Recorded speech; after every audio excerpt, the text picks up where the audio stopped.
പ്രകാരം മുഞ്ഞയുടെ പ്രോപ്പർട്ടീസ് എന്തൊക്കെയാന്ന് നോക്കാം. മുഞ്ഞ പൊതുവെ ഉഷ്ണവീര്യമുള്ള സാധനമാണ്. അപ്പം ചൂടാണ്. കഫവും വാദവും ഉള്ള കണ്ടീഷനിൽ കൊടുത്തു കഴിഞ്ഞാൽ കഫത്തിനെയും വാദത്തിനെയും കുറക്കാൻ സഹായിക്കും. അതുപോലെ തന്നെ നീരുള്ള കണ്ടീഷനിൽ നീരിനെ കുറക്കാൻ സഹായിക്കും മുഞ്ഞ. ദഹനശക്തി കൂട്ടാനും വേണ്ടിയിട്ട് മുഞ്ഞ സഹായിക്കും.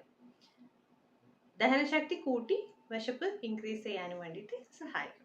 അപ്പൊ ഇനി ആയുർവേദ പ്രകാരം ഏതൊക്കെ അസുഖങ്ങളാണ് മുഞ്ഞ ഉപയോഗിക്കാന്ന് പറയുന്നത് നോക്കാം. നീര് വരുന്ന കണ്ടീഷനിൽ, എഡീമ പോലെയുള്ള കണ്ടീഷനിൽ മുഞ്ഞ ഉപയോഗിക്കാമെന്ന് പറയുന്നുണ്ട്. അനീമിയ കണ്ടീഷനിൽ, അതായത് ബ്ലഡ് കുറയുന്ന കണ്ടീഷനിൽ മുഞ്ഞ ഉപയോഗിക്കാമെന്ന് പറയുന്നുണ്ട്. ബ്ലഡ് കുറയുമ്പോൾ സാധാരണയായിട്ട് നീരും അതിന് അസോസിയേറ്റഡ് ആയിട്ട് വരാറുണ്ട്. അതുകൊണ്ടായിരിക്കണം അങ്ങനെ പറയാൻ കാരണം. പ്രമേഹത്തിൽ മുഞ്ഞ ഉപയോഗിക്കാമെന്ന് പറയുന്നുണ്ട്.